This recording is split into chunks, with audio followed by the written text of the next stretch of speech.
Crucifixión. Uno de los peores castigos de la humanidad. Seguramente todos en algún momento hemos oído o leído la historia de la muerte de Jesús en la cruz, una de las torturas más famosas del mundo antiguo y de toda la historia. Y es por esta razón que la cruz es el principal símbolo del cristianismo. La mayoría hemos tenido en la mano o hemos visto en casi todos los lugares este método de tortura como un símbolo sagrado. Hoy conoceremos la historia y el sufrimiento detrás de la crucifixión, uno de los métodos de castigo más cruel y despiadado de la humanidad. La crucifixión no era el único método de tortura que utilizaban los romanos como castigo, pero sí era uno de sus favoritos. Utilizaban otros métodos atroces como el caldero, que consistía en atar al prisionero y poner sobre su vientre un caldero que contenía algún roedor hambriento. Luego, el verdugo sostenía una llama por fuera del caldero para hacerlo arder y que el animal se abriera paso por las entrañas del condenado.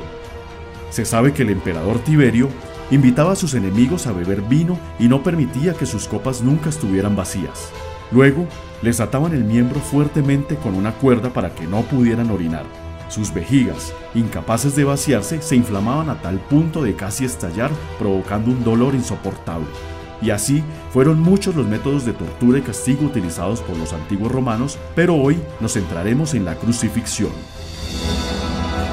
Los romanos no inventaron la crucifixión, pero sí la perfeccionaron.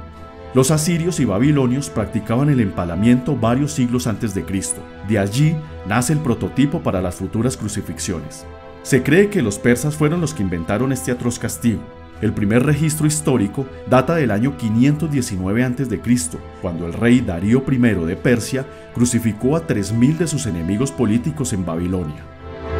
Alejandro Magno introdujo este sistema en los países del este del Mediterráneo en el siglo IV a.C.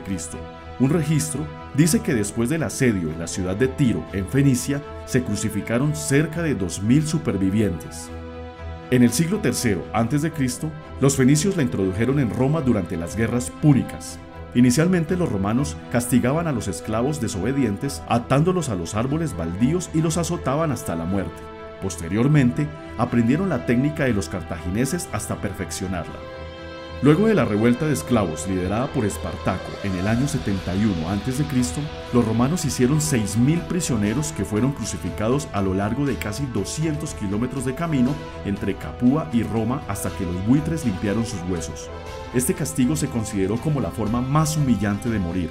Clavado en un poste de pies y manos, totalmente desnudo, con un cartel sátiro sobre la cabeza y expuesto a la intemperie hasta que las heridas, la inanición y la asfixia acabaran con la vida, o en ocasiones comidos vivos por animales, pues las aves rapaces se comían los ojos, nariz y mejillas. La muerte llegaba en forma de paro cardíaco, tromboembolismo pulmonar, hipovolemia, acidosis, asfixia o sepsis. En ocasiones, los soldados a cargo de la ejecución rompían las tibias del perjudicado para que no pudiera apoyarse en los pies y así acelerar su muerte, aunque probablemente no lo hacían por piedad, sino para terminar su turno de guardia más pronto.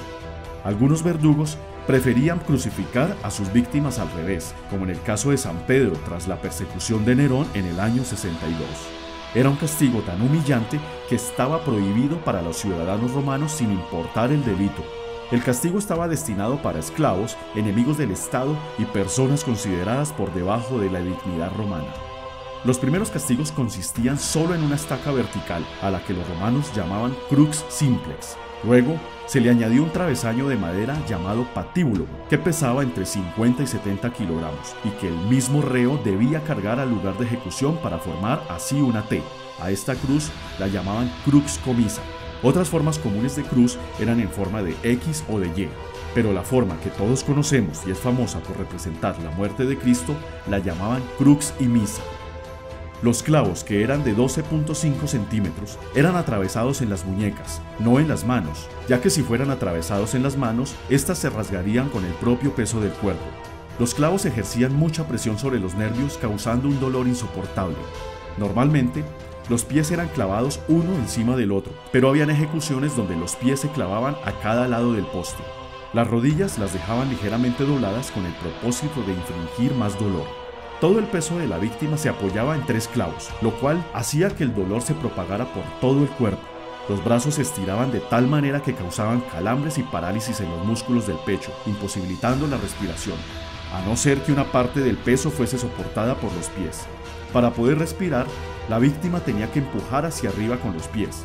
Además de sufrir el dolor insoportable causado por los clavos en los pies, la espalda desnuda de la víctima se frotaba contra el áspero madero de la cruz. Sumado a esto, se debe tener en cuenta que antes de la crucifixión, el condenado era azotado con un flagrum, el cual era un bastón con 3 o 4 correas de cuero. Cada correa estaba compuesta por trozos de metal y huesos de cordero que desgarraban hasta en un 70% la piel. En el caso de Jesús, se cree que soportó 6 dolorosas horas en la cruz, pero hay reportes de víctimas que estuvieron vivas en el madero hasta una semana. Como dato curioso, los grupos de ejecución estaban compuestos por 4 soldados y un centurión, y estos podían reclamar los bienes y la ropa de la víctima como parte de su salario. La crucifixión fue abolida en el Imperio Romano por el emperador Constantino en el siglo IV por razones de piedad cristiana, aunque el castigo fue sustituido por la horca para demostrar que existía la ley romana. Siglos más tarde, la crucifixión fue introducida en Japón. En 1597, 26 cristianos japoneses y extranjeros fueron clavados en cruces en Nagasaki. Estas ejecuciones marcaron el comienzo de una larga historia de persecución a los cristianos en Japón, que terminaría con el fin de la Segunda Guerra Mundial. En la actualidad, esta práctica es legal en algunos países islámicos, pero afortunadamente no se practica. Si el video te gustó, no olvides suscribirte y darle like para más videos así. Hasta la próxima.